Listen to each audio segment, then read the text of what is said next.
Hello for part 2.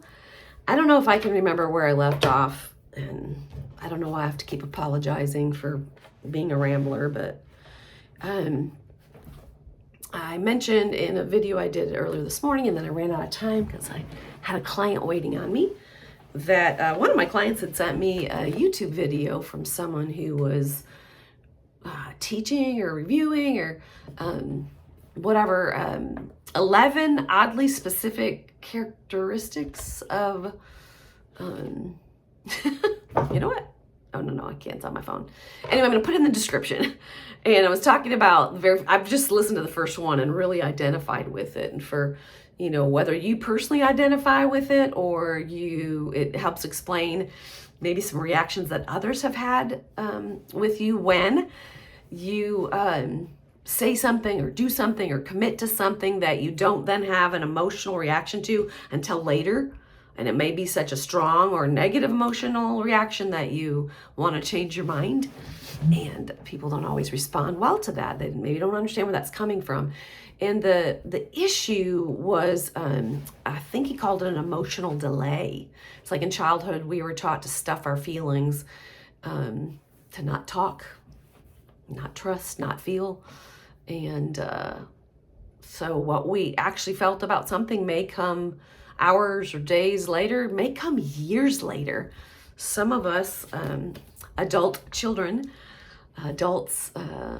or children in adult bodies, or adults who are still using the coping behaviors, some coping behaviors learned in childhood, may just be getting to some of this. And that can be frustrating for those around us.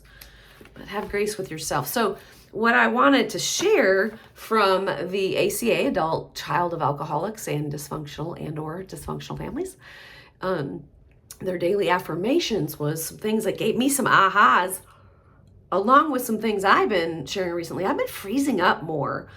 Most people, I think, see me as a social creature. They see me as maybe confident and joyful and not struggling with self-esteem or what's the other word I was looking for? Not self-identity, but just feelings of insecurity. They might see my true self, my higher self, my shamanic self, my Mayan priestess self, my songwriter, singer. I mean, the list is long of, fortunately, how people see what's really me. But that doesn't mean that I'm not also really, or that you're not also really experiencing some intense or difficult emotions to process. Maybe they've never been expressed before. And when you try to express them now, people look at you like you're a little crazy because that's not their experience of you. And they don't understand. They can't validate what you're experiencing because they don't see it. It's not real to them. So I'm going to share yesterday's reading and today's. Let's start with today just because it feels more current. And I don't even remember. I know there's a laundry list of things I related to. The first time I went to an ACA meeting, I'm like, oh yeah, these are all characteristics. Didn't plan on sharing this, but maybe I will. You might be looking for some self-understanding or to feel like you're less alone in the world, and you maybe feel less crazy when you realize plenty of us experience this. You may relate to one from this list of 14. You may not relate to any of them, may relate to all of them. These are characteristics we seem to have in common due to being brought up in an alcoholic or otherwise dysfunctional household. Number 1, we became isolated and afraid of people and authority figures. Anybody relate to that other than me? I'm an adult. I won't even talk about what I'm going to be. I don't want to project into October already, which is right around the corner. I am 60 years old, a private mental health practitioner, an accomplished singer and songwriter with 2 albums out, acknowledged by the Arkansas Country Music Awards, with 7 nominations, and I've studied with a Mayan elder for 15 years. Some see me as, they see the shamanic energy or wisdom within me. They recognize I'm a sound healer. And so even with all of that, and the truth of the love that exists within me and you that sometimes doesn't feel like you can connect to, even with all of that, I still freeze up. I have become isolated. And I think I've had a therapist tell me once that she said, Laura, you recharge from positive social engagement. Of course, that was 2020. And you can imagine at that time, I thought, well, I'm in trouble. So you may be surprised to hear that I, Laura Lynn Danley, on the 13th of June in 2025, still isolate at times, still am afraid of people, afraid they're going to judge me, not understand me, treat me like I'm crazy, tell me it's not real for me, which just makes the suffering worse. At least have grace, or at least say, well, I don't really see it or understand, but I hear that it's real for you, and I love you as you are, no matter whether your highest self is showing up and you're in and sharing your joy, or whether you're struggling, you're in pain, you're sad, you're scared, and that's what's showing up and that's what you're sharing. I love you even in those moments. I love your every shape and size, your highs and your lows. Not that it's fun to necessarily ride that roller coaster with everybody, but I think this is going to be another lengthier video than maybe I intended. Like I said, I think I primed the pump yesterday when I literally sat out in the rain. I was literally singing in the rain. I haven't put all the description in there I want to. I always give credit to my teachers and to different tools that I've used over the years. And so I haven't completed that description. I haven't shared that one yet, so I don't know which ones will come first. Back to the laundry list of characteristics that some of us seem to have in common if we grew up in an alcoholic or otherwise dysfunctional household. So number one was we became isolated and afraid of people and authority figures. Wish it wasn't true at my age. I think I'd be over it at 60, but my inner child still needs the love and grace and understanding of, I'm aware of the presence of my inner critic. In ACA, we call it the inner critical parent. And I'm learning to identify and strengthen and utilize my inner loving parental presence voice. Number two, we became approval seekers and lost our identity in the process. So if you're someone in my life who just is dumbfounded when you see me struggling with self-identity, I hadn't thought of this before, and I don't know that it's always possible to ask. It feels impossible to ask for it in the moment you need it, but to ask people to remember when it's my inner child or my inner adolescent showing up, can you at least show me some grace and recognize it's not my spiritual adult that's talking in that moment, that's sharing the pain as if it just happened. You don't need to talk me out of it. You don't need to reassure me. Just have grace, soften in my presence. Don't say anything. Show me some tenderness.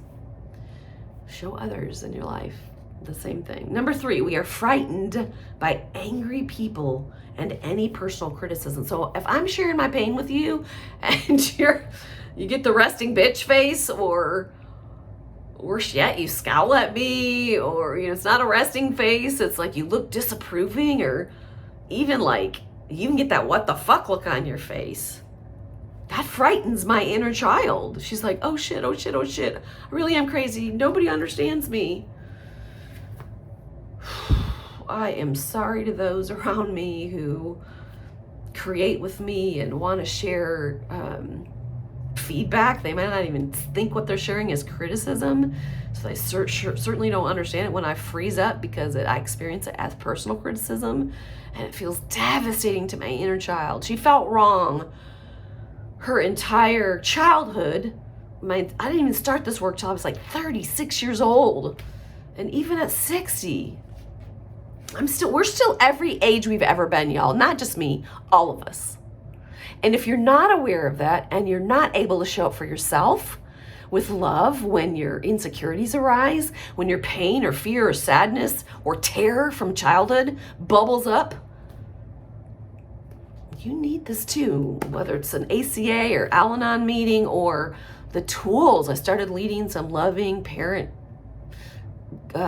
groups using the ACA Loving Parent Guidebook. Life-changing tool. I think it would change the face of humanity if we all used it and learned how to show up that way for ourselves and others.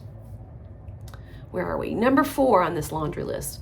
We either became alcoholics, married them, or both.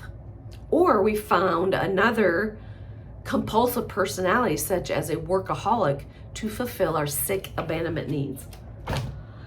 I expect there to be some resistance to what you're hearing, some continued self-denial is what helped us get through it. Sorry, why I'm trying to adjust this. I want to raise it higher, but that's not going to work.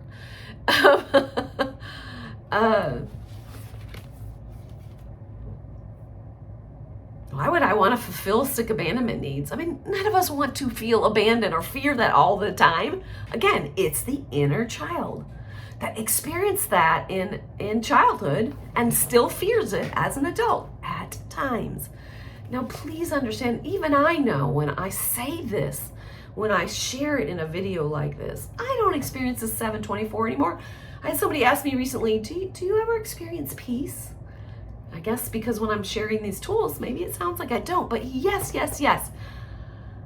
I have more peace in my life than I've ever had. More and more moments of it. In fact, I recognize codependent tendencies. I recognize when my inner child is suffering or my inner adolescent is triggered so much quicker than I ever did. And I now have tools for me to do the work to lovingly show up for my inner family, for me to do the work to give them what they need. That doesn't mean I won't still occasionally look to others to reflect my value when I can't, to show me tenderness, softness, compassion, patience, understanding. Whether you actually understand it or not, you can still somehow demonstrate the feeling of understanding, validation, acceptance.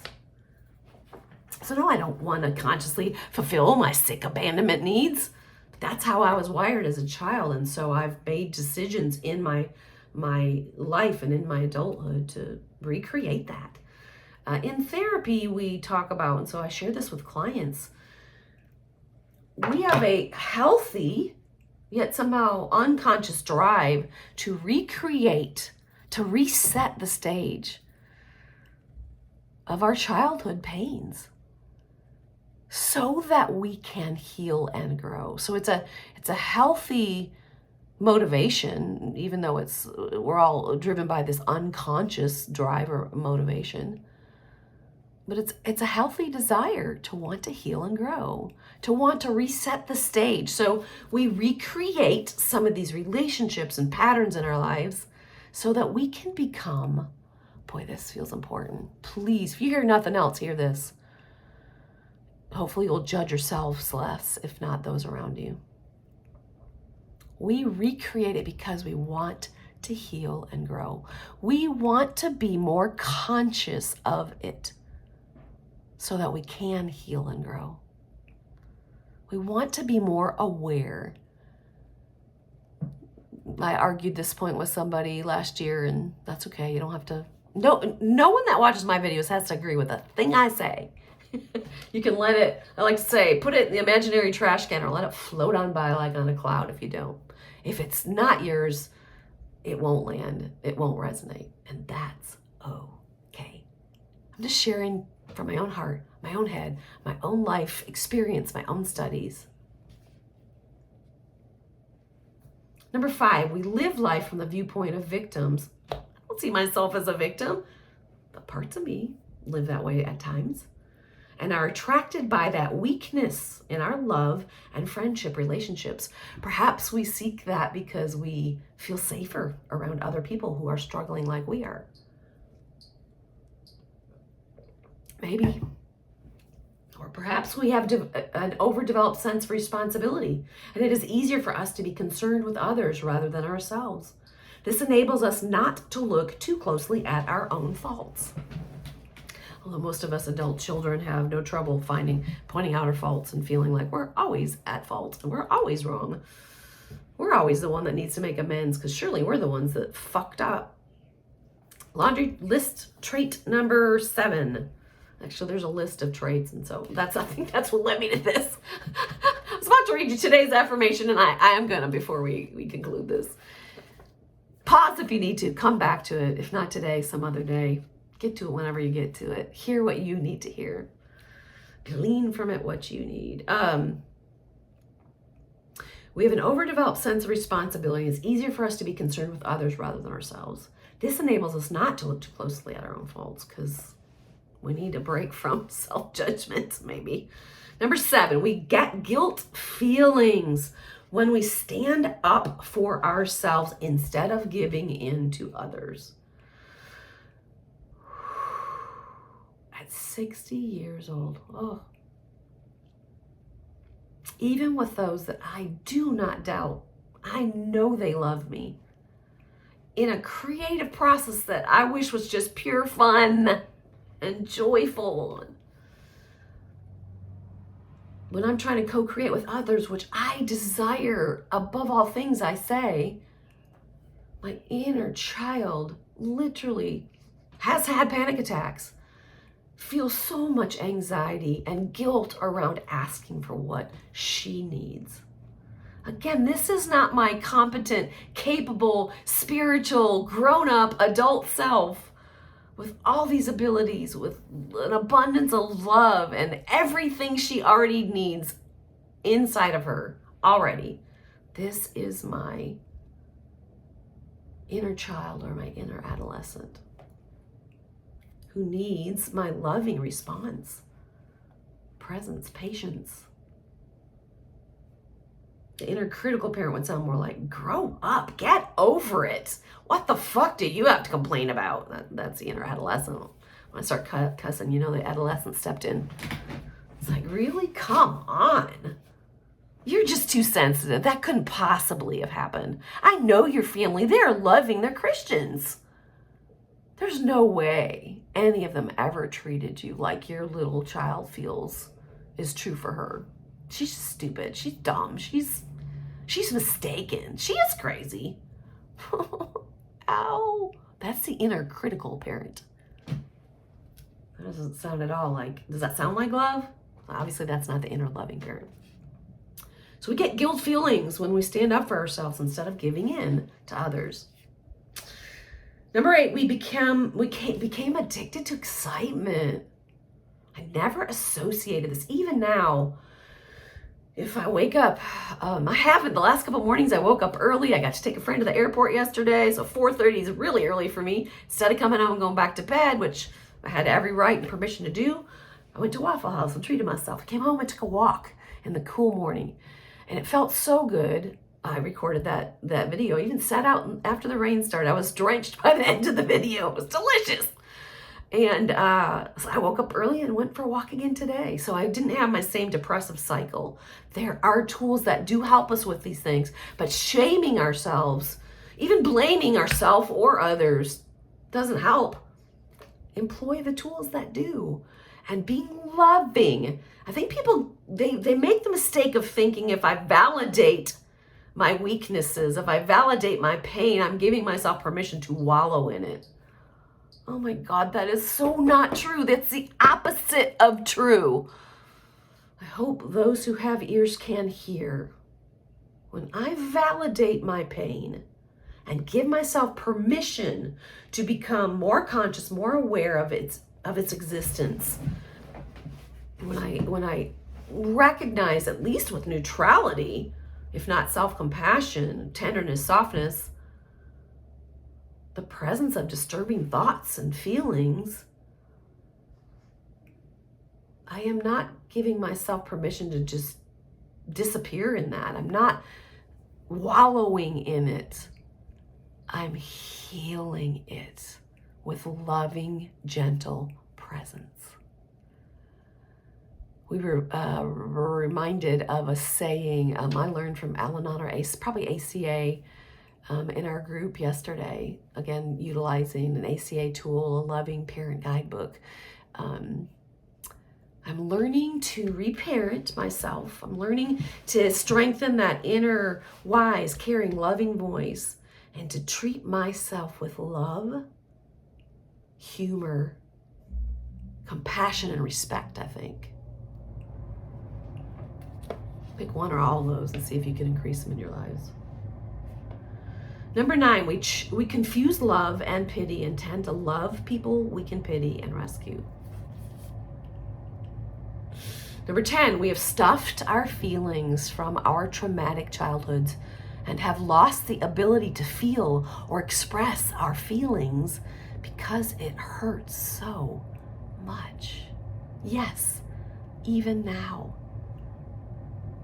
It's easier. It has been easier up until now to live in denial.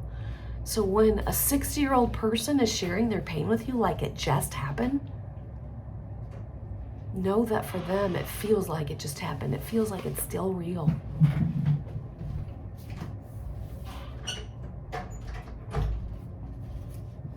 I know my loving roommate, who's also participates in the programs, 24 years sober in AA, but also participating now in Al-Anon and ACA, would totally say, yes, yes, yes. And he just walked by and I want to give us some privacy. God, having his presence in my life has been one of the most healing things.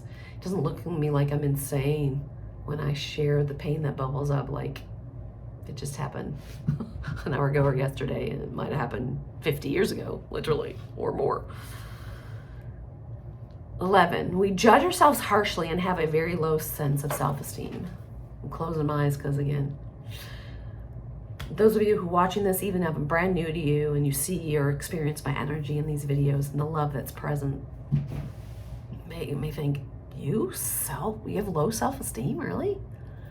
But y'all, it comes out in very real ways. And we're already at 21 minutes and I haven't read the affirmation, so I'm not going to dive into that one yet. That may be for a different video, but as I learn and feel less alone and less crazy by reading a list of characteristics I have in common with a lot of other people, my self-esteem is definitely growing by leaps and bounds. And anyway, you can't heal until you come out of denial. And so it helped me come out of denial that I was struggling with some low self-esteem. Number 12, we are dependent personalities who are terrified of abandonment and will do anything to hold on to a relationship in order not to experience painful abandonment feelings, which we receive from living with sick people who are never there for us emotionally and never may feel like it doesn't apply or is too harsh for you. Maybe your parents were there a lot of the time or occasionally, but still developed the message that you were a screw up. Or you got high B's or A minus and they put the pressure on you. You can do better. You can always do better. And you internalize that they didn't love you unconditionally, even if they did. Number 13, alcoholism is a family disease. We became para-alcoholics. Wow. And took on the characteristics of that disease, even though we did not pick up the drink. I'm gonna have to explore that later with my sponsor. Number 14, para-alcoholics are reactors rather than actors.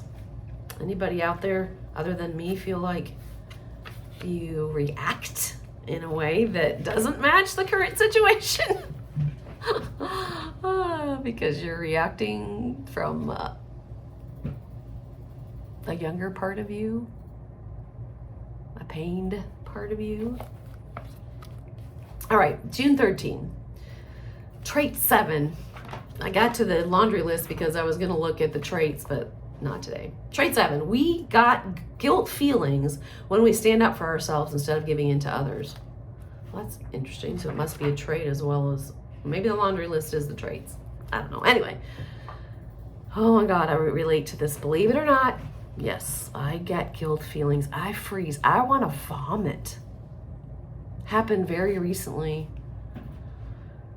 I talked a little bit about it in the last video, so go back and watch that if you want. But I think really surprised a loved one in my life who loves me unconditionally and did not understand why I was so hurt. And I couldn't explain it in a way that would make sense to her. As children, many of us felt we were always wrong. I did feel that way, whether you recognize it or understand it or not. That was even though it wasn't reality, it was my reality, and it got hardwired. It may have gotten hardwired into you. And when you feel like you were wrong all the time, our parents and caretakers were quick to point out our mistakes, and seldom, if ever, pointed out what we did right. You may have had one or both parents like that. As adults, we approach many problems still with the assumption we are wrong. With that comes the assumption that others must be right.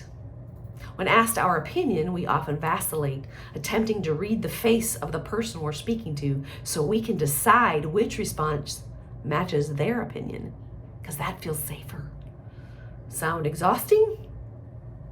It is. For us and for those around us. You can't go around it, you can't go under it, you can't go over it, you gotta go through it. Remember that old childhood saying? And again, there may be some that would argue with that, and some in my spiritual community. I've got great tools that change the channel, raise my vibration, affect all of humanity, put me in touch with my love, my peace, my joy, and may not be sustainable because it was a spiritual bypass that ignored doing the work that I believe every single one of us needs to do if we truly want to connect with our true selves and live from that more often than not. We have to truly heal and truly grow, not just spiritually bypass it. In ACA, we learn about boundaries, that they need to be both communicated and upheld. So we start setting boundaries, but then comes the hard part, enforcing them. When we try to do so, we may immediately feel guilty, start second guessing ourselves, and fear the other person will now think less of us. That guilt can undermine our recovery. There's always good news. It's called Affirmations.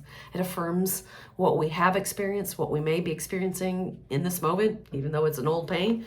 And it lets us know there are solutions. Becoming your own loving parent in here is a solution. Lots of tools, lots of solutions to help us heal and grow. But with the help of our higher power, whatever form that comes in for you, and our fellow travelers, we learn to get past those feelings and stand up for ourselves. Still hard, even with the ones who love me the most in my life, it can be hard because I feel like I'm invalidating them or I'm telling them they're wrong if I stand my ground. Blah. It's a process. We have a saying, it's progress, not perfection. It's a process with some trial and error. But as we experience success, we start to feel empowered to be the person we were always meant to be, the person we already are. Yes, I know that too. I know it's true for you and it's true for me. There's a reason my channel is called I Amming As, because the divine lives within me and expresses as in the form of Laura Lynn Danley. The divine expresses in and as the form of fill in the blank with your name.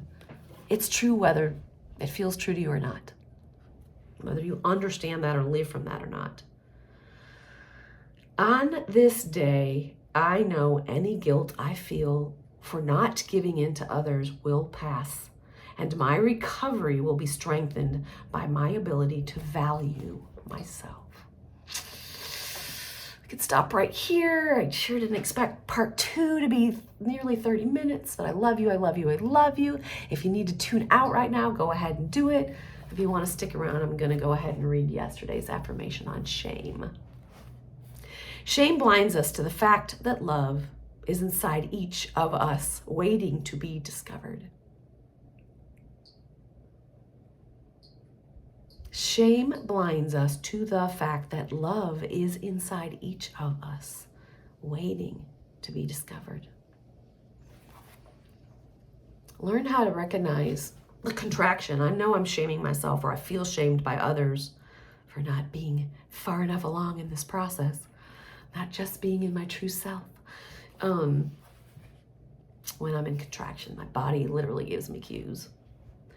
We are often broken when we come to ACA. It may sound shocking to you that it was a year ago next month that I found this group process to support me in my own healing and recovery. I felt broken at 59 years old. Through denial, we don't even know what we don't know. We don't know what we don't know. We can't change, and again, you don't have to agree with this, what we're not yet conscious of. We can't take responsibility for something we're not conscious of yet. I tell my clients when they first come in, my job is to help lower the water so you can see the whole iceberg. You may still run smack dab into it, but my job is just to lower the water level so you are more and more and more conscious of what lies within you. Then you have the hope of learning some tools to heal and grow and take responsibility and all that good stuff. How the hell do we do that if we're not yet conscious of what's inside? We don't know what we don't know. It takes time to realize how badly bruised, emotionally and sometimes physically, we were as kids. Shame ruined our sense of self. We had a self when we were born. We come into this world little Buddhas, full and complete, whole and complete. But it was chipped away day after day after day until we seemed to be in shreds. Do you have an adult in your life that seems like they're in shreds? It's their inner child, their inner teenager who's lost their identity, their sense of self. It got chipped away day by day by day when they're children. And they're still struggling to find the truth of their wholeness. They're already whole, complete. Some of us know that already. That's not always conscious. It's not always accessible. There's little left but the reflection of our parents' hateful and frightening words and actions. If I cringe, contract, freeze up, withdraw in your presence, it may likely be that I'm seeing the reflection. My dad didn't hate me. He wasn't literally going to take my life away, like I said in the last video, just because he said, I gave you life, I can take it away. To my child, that was real. And I sometimes hear and think I'm experiencing that in the people around me. Some of us may have felt confused when we started recovery as we were told to reach inside for our self-worth. We didn't know that we had any, and we doubted ourselves at every turn. I have an inner loving parent? I don't think so, is maybe what I do. I have cultivated this for decades. Thank God I have that tool and can teach it and do teach it. But lots of my clients, maybe even after working with me for quite some time, they get the concept, but they don't have it to draw on. It's not an internal resource yet, but it can be learned. It's a new skill and a new neural pathway, a new tool you can put in your toolbox and use to be and live as your true self. So some of us may have felt confused when we started. We didn't know that we had any, and we doubted ourselves every turn. Even though we felt hopeless, we hung on to the words we heard in the meetings. We saw others recovering.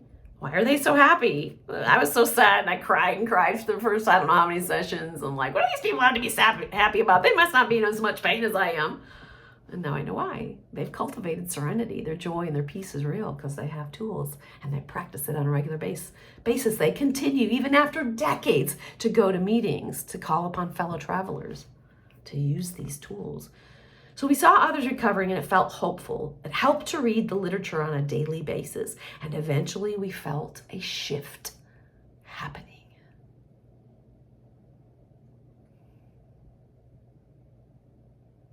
Not only does shit happen in life, but the shift happens as we become more conscious, as we learn new tools and literally create new neural pathways and learn to